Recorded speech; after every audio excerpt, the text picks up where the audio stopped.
درود بینندگان عزیز، برنامه اخبار آزادی برای روز 10 ایول از استودیوی رادیو آزادی در پراگ پخش می شود. خبرهای مهم و نوی تاجیکستان و جهان بخشی اصلی برنامه است. نگاه به سرخط خبرها. رستم امامعلی به وزارت نقلیات تاجیکستان سفارش داد که مسئله از بین بردن مبلغ 100 سامانی پرداخت هر روزه تاکسی های مسافربر را آموخته راه حل پیشنهاد کنند.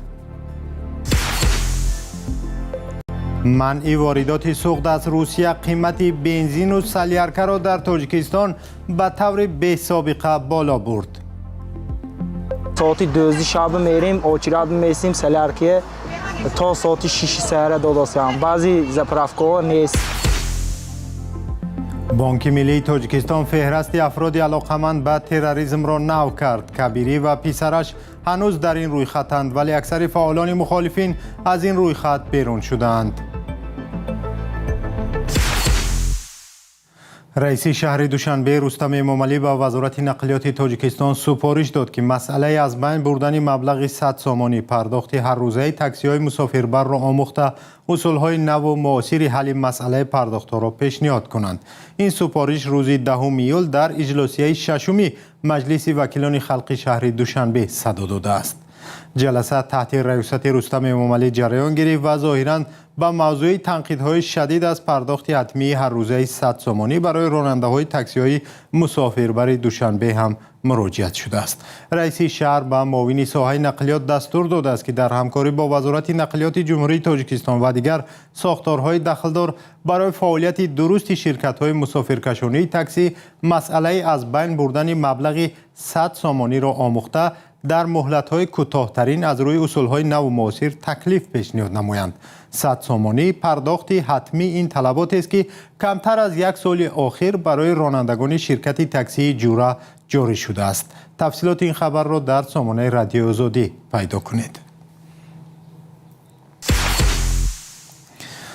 و روسیه روز 8 ایول صادرات مواد سوخت دیزلی یا سلیارکه را به خارج از این کشور منع کرد. این تصمیم به خاطر تامین بازار داخلی روسیه گرفته شده است که در پی حمله های 2 ماه اخیر به سرنشین‌های اوکراین به کارخانه‌های کارکرد نفت زیان دیده است. در روسیه کمبود مواد سوخت برای واسطه‌های نقلیات بیشتر شده است و در اکثر منطقه‌های این کشور ساکنان ساعت‌ها در نوبت می‌ایستند تا چند لیتر مواد سوخت بگیرند. الکساندر نوواک معاون سروزیر روسیه گفت که وضع تامین مواد سوزشواری در کشور مرکب است و این ساکنان را نگران کرده است. تاجیکستان از کشورهایی است که مواد دیزلی یا سلیارکه را از روسیه وارد می‌کند. و همزمان نرخ مواد سوزشواری در تاجیکستان نیز به طور بی سابقه بالا رفته است. از جمله سلیارکه که ماه پیش 1 لیترش تا 10 سامانی نرخ داشت حالا از 15 و در بعضی منطقه‌های کشور تا 17 سامانی بالا رفته است. در روسیه که تاجیکستان از آنجا بیشتر مواد سوخت وارد می‌کرد در پی حمله به سرنشین‌های اوکراین به بحران گرفتار شده است و در خود این کشور ساکنان به سختی بنزین و سلیارکه پیدا می‌کنند. با گزارش همکارم فرزان محمدی از خوجند توجه کنید. اکنون حساب سلیارکه‌های قیمت کم شده است. فروخ جورایف ساکن شهر خوجند میگوید در تقریبا 1 ماه اخیر نرخ سوزشواری به طور چشمرس بالا رفته به کار و زندگی او هم تاثیر رساند. نقلیات فروخ با دیزل میگردد و آن را نمیتوان در همه جا پیدا کرد. مثل سلیارکه‌ها قیمت 16 سامان با نیست 100 لیتر میتیان و که در 100 لیتر ساعت 12 شب میریم آچیرات میسیم سلیارکه تا ساعت 6 سحر داداسیم بعضی زپرافکو نیست. حالا 1 لیتر سلیارکه یا دیزل در مرکز ولایت سوخت به 15.5 سامانی و گاهی از آن بیشتر فروخته می شود. ماه قبل آن تا 10 سامانی ارزش داشت. به نوشته بعضی از کاربران و مشاهده خبرنگاران رادیو آزادی نرخ دیزل در منطقه‌های دیگری تاجیکستان از مرز 17 سامانی گذشته است. این وضع اساساً به کار مسافرکشان‌ها آسیب رسانده است. برای نمونه بیشتر از 1 هفته باز اکثر اتوبوس یا مسافربرهای داخل شهر خوجند از حرکت مانده‌اند. مسافربرهای خرد هم در کوچه‌ها کمتر می‌گردند. فایده نمی‌ماند. برای صاحب کار کرده گشتیم. خواستیم معاشرت کم گشته است. خلق کوچه سرسان شده است. معاشرت نیست. اول از همینجا ماشت که پایشنبه داز پر میشه دازی نیست من ماشت که یک تا دیتا میدارد تمام. خبرنگار رادیو آزادی روز 8 ایول به چند نقطه فروش سوزشواری در خوجند سر زد. در آویزه اکثری آنها که همیشه نرخ بنزین و سلرکه و گاز مایع نمایان بود، این دفعه چیز دیده نمیشد. هرچند بعضی از تاجران و نمایندگان شرکت‌های فراهم کننده سوزشواری در صحبت‌های خودمانی افزایش نرخ را تصدیق کردند، سببش را نگفتند. طبق تحلیل سازمان جهانی آذوقه‌واری، نرخ میانه سوزشواری از جمله بنزین و دیزل در تاجیکستان در مقایسه با هفته پیش از 9 تا 18% بالا رفته است. منبع میگوید صاحبکاران وطنی سبب‌های بالاروی نرخ سوزشواری را به بالا رفتن ارزش آن در دولت‌های استحصال کننده و صادرات کننده و به مقدار نسبتاً کم واردات شدن آن از خارج کشور ارزیابی نمودند. تاجیکستان قریب همه سوزشواری مورد نیازش را از روسیه می‌آورد. هفته‌های آخر چند کارخانه نفت روسیه از جمله کارخانه کارکرد نفت اومسک که توانایی‌اش در یک سال 21 میلیون تن سوزشواری است، هدف حمله‌های پهپادی اوکراین قرار گرفته در خود این کشور بحران مواد سوخت پیش آمده است. مسئولان خدمات ضد انحصاری در نشست مطبوعاتی در ماه فوریه امسال گفتند سال 2025 از خارج به تاجیکستان بیش از 1 میلیون و 200 هزار تن محصولات نفتی آورده شد که 84% به روسیه مربوط است. حالا آنها نگفتند که اگر آوردن بنزین و سلرکه از روسیه دشوار گردد چی برنامه آلترناتیوی دارند. در آژانس اویات شهروندی روز 8 ایول گفتند که برای خریدن سوزشواری هواپیما با قزاقستان و ترکمنستان مذاکرات دارند. فروخ جورایف همصحبت ما در خوجند میگوید وضع را پیگیری میکند، ولی شاید تا زمانی به اعتدال آمدن بازار و دسترس شدن نرخ سوزشواری ماشینش را در یک گوشه بماند. کار ماشین میمانی میکن، کار طوری نمیگیرد. نرخ و قیمت شد و بیزنسمن هم کار کدام طوری نمیگیرد. فرزان محمدی، رادیو آزادی، شهر خوجند. در پی حمله به کارخانه‌های نفت روسیه چنان در بالا ذکر شد و کمبود سوخت در این کشور، مقامات تاجیکستان تلاش دارند از کشورهای دیگر سوزشواری خرند.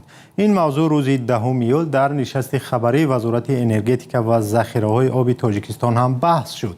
خبرنگاران از وزیر پرسیدند که مقامات برای تامین بازار با سوزشواری چی برنامه دارند. تفصیلات در گزارش مولا رجب و برات یوسفی. وابسته از این ما جانب وزیر انرژی و ذخیره‌های آب تاجیکستان میگوید برای وارد کردن محصولات نفتی بجز از روسیه و چند کشور دیگر گفتشونی دارند. در پی ضربه‌های پهپادی اوکراین با کارخانه‌های کارکرد نفت روسیه در هفته‌های اخیر، نرخ سوزشواری در تاجیکستان هم به بالا رفت و این حالت بعضی نگرانی‌ها را در بین مردم به وجود آورد. دلیل جمعه روز 10 ایول در نشست مطبوعاتی و در پاسخ به سوال رادیوی آزادی گفت ذخیره محصولات نفتی تاجیکستان برای 2 ماه آینده میرسد. تکیه به سوشنامه بین حکومتی صادرات برخ از روسیه به تاجیکستان دوام دارد. با قبل وزیر انرژی و ذخیره‌های آب، جانب تاجیکستان در حال حاضر با کشورهای دیگری صادرکننده نفت از جمله قزاقستان و ترکمنستان، ایران، عراق و بلاروس همکاری را براه مانده است. همچون در گذشته همه چاره‌ها را می‌اندیشیم که حجم ضروری محصولات نفتی سر وقت به تاجیکستان برای کار فعالیت منتظم همه ساحه اقتصادیات جماعت کشور را تامین نماییم. تاجیکستان قریب همه سوزشواری مورد نیازش را از روسیه می‌آورد. هفته‌های اخیر چند کارخانه نفت روسیه از جمله کارخانه کارکرد نفت اومسک که تواناییش در یک سال با 21 میلیون تن سوزشواری است، هدف حمله‌های پهپادی اوکراین قرار گرفته در حدود این کشور بحران مواد سوخت پیش آمده است. دوام یک ماه اخیر نرخ سوزشواری دیزلی که برای اقتصاد تاجیکستان خصوصا خوجگی قشلاق مهم گفته می شود بیش از 5 سومانی افزوده تا 16 سومانی رسید. نرخ بنزین و گاز مایع نیز گران شد. طبق اطلاع وزارت انرژی در نیمه اول امسال با تاجیکستان بیش از 900 هزار تن محصولات نفتی وارد شده است که در مقایسه با همین دوره سال گذشته بیش از 100 هزار تن یا 11% زیاد است.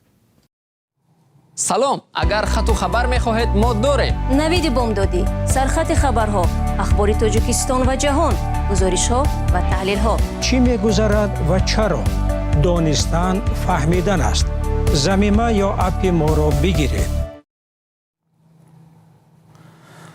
بانک ملی تاجیکستان در فهرست نوی شخصان علاقمند به تروریسم نام بیش از 2500 نفر را جای داده همه گونه داد و گرفت پولی را با آنها منع کرده است.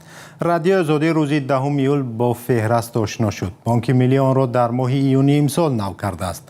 همکارم خیرامان بقازاده این فهرست را ورق زد. این فهرست هر سال تکمیل و از نو نشر می شود. پیش از آغاز برنامه از همکارم خیرامان بقازاده پرسیدم که چی جزئیاتی تازه در آن هست؟ سلام مؤمن بینندگان عزیز، پیشتر مقامات تاجیکستان را تنقید کرده بودند که بیشتر در این فهرست فعالان سیاسی و مخالفان حکومت را جای داده با این راه می‌خواهند فعالیت‌های سیاسی آنها را در خارج محدود کنند. در این فهرست به فرق از سال‌های پیش اسم اکثر فعالان سیاسی جای ندارد، هرچند اسم محیدین کبیری رئیس حزب در تاجیکستان ممنوع نهضت اسلامی و پسرش روح الله طلازاده در فهرست ماندند. نام و نسب بعضی از نزدیکان او و فعالان حزب در خارج از کشور از رویخط برداشته شده است. مقامات در تاجیکستان کبیری را به تشکیل اتحادی جنایی، کشتار، عصیان مسلحانه و جنایت‌های دیگر ایبدار می‌دانند و در یک محاکمه غایبانه او را به زندان محکوم کردند، چیزی که خودش و طرفدارانش نمیپذیرند و آن را بیشتر تصمیم سیاسی می‌دانند. بانک ملی تاجیکستان در اعلامیه از 12 ایون گفته است همچون مقام وکالتدار برای مقاومت به قانونی گردانی درآمدهای با راه جنایت به دست آمده، مبلغ گذاری تروریسم و مبلغ گذاری پهن‌کنی سلاح قتل عام وظیفه دار است که رویخط ملی شخصان علاقمند با تروریسم را در وبسایت خود جای کند. این نهاد گفته است رویخط از جانب کمیته دولتی امنیت ملی تاجیکستان ترتیب و پیشنهاد کرده شده است. از همکارم خیرامان بقازاده پرسیدم که در این فهرست درباره تاجیکان گمانبر در عضویت سازمان ممنوع داعش یا سازمان خودخوانده دولت اسلامی چیزی تغییر یافته است؟ در فهرست نوی بانک ملی شخصانی که با گمان همکاری با گروه تروریستی دولت اسلامی یا داعش گمانزد هستند به تغییر باقی مانده است. از جمله در این فهرست نام گلمراد حلیمов سرهنگ پیشین وزارت کارهای داخلی را دیدن ممکن است که با داعش پیوسته بود. از سال 2017 به این سو درباره زخمی شدن و هلاکت گلمراد حلیمov در عراق و سوریه چند دفعه گزارش نشر شد. یک نماینده دادستانی کلی تاجیکستان در نشست مطبوعاتی سال 2025 گفته بود که درباره زنده بودن گلمراد حلیمov معلوماتی دقیق در دست ندارد. به فرق از رویخط‌های پیشینه در فهرست نوی بانک ملی نام اکثر فعالان مخالفان و روزنامه‌نگاران منتقد حکومت در خارج از جمله محمد اقبال صدرالدین رئیس حرکت اصلاحات خواهان تاجیکستان، شراف‌الدین گدایف رهبر جنبش اصلاحات و رشد و اکثر فعالان گروه 24 دیدن نمی شود.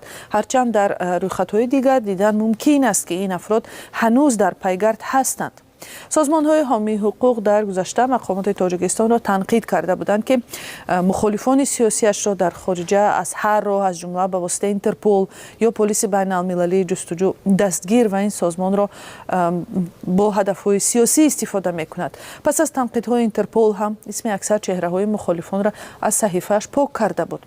فهرست شخصان علاقمند با تروریسم را دپارتمنت مانیتورینگ مالیوی بانک ملی نشر می‌کند که با فتح سازمان بین‌المللی مبارزه با شستشوی پول همکاری دارد. این رویخط به سازمان‌های مالیوی و تشکیلات قرضی کشورهای عضو این سازمان دسترس خواهد بود.